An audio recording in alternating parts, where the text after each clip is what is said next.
M0FXB Hamtech AR DV10 learning videos. Love this scanner because it pretty much receives everything, including all the digital modes, HF. So in this one, I'm just going to show you about the SD card. This device will work with no SD card installed. It's kept here, and I think I just used like a 64 GB, just normal one. There it is there, and the good thing about it is if I take it out, just by pressing it, and tweezers is easier, yeah, it still works fine. If you do that with the SDS 100, 200 and many other scanners, it just won't even turn on. But this one, it will. So what I want to show you is how to save anything, any changes you may have made on the radio to the SD card. So when you put the SD card in, as I just did, gold side facing forward, it flashes here and then it will stay on.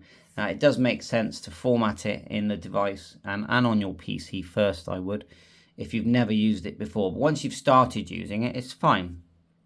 So to access what is on the SD card, you just hold down when this is lit here. Hold down, this is the record button. Hold it down.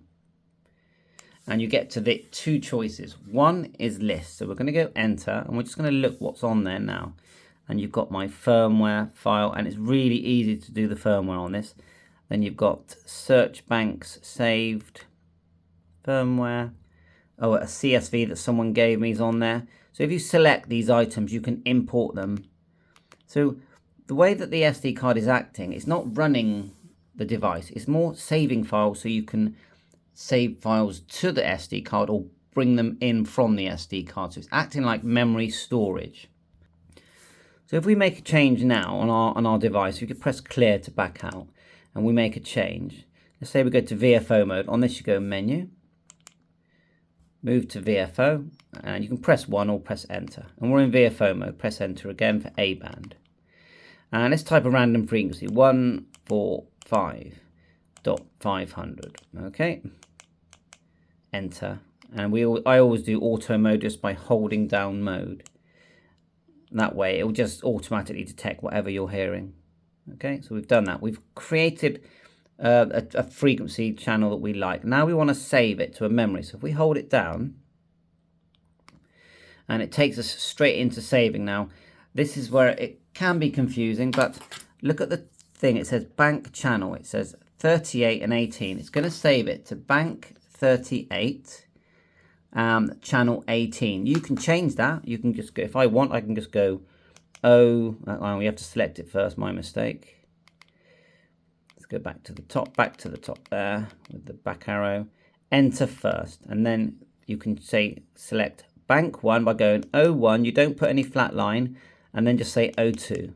So it's now going to save whatever I want there, and you can go down this list if you want and change items, but generally I just go back 1 because it's quicker, but I'm going to save it with number 9, yeah? So I just go back 1, it's quicker. There you are. Enter, and it's just saved it, but it hasn't actually saved it to the memory on the SD card. It saved it to the scanner or receiver, whichever you want to call it. So this is crucial for you to understand how this device is working. So what we're going to do now is teach you how to save it to the SD card, so then you can remove the SD card, put it into your editor, they call it, for editing and changing and saving and adding to your SD card, and all the information that you've got saved to the radio or the scanner is going to be on the SD card. So what you do now is just hold down the dot or the record. Instead of going to list, go to backup. So you go across 1, backup, press enter. And now you've got choices of what you want to back up. Now I can't see a choice there where it will just tell us to back up everything, which is a bit annoying, but anyway, it doesn't. So the only changes I've made just now are to my memory channel. Yeah, so I'm going to go down to memory channels. I'm going to hit enter, and it says writing backup. There you go. Takes a minute. That channel change we just made will be on there with everything else. And unfortunately, it does take you back to the beginning. So you hold down the dot again.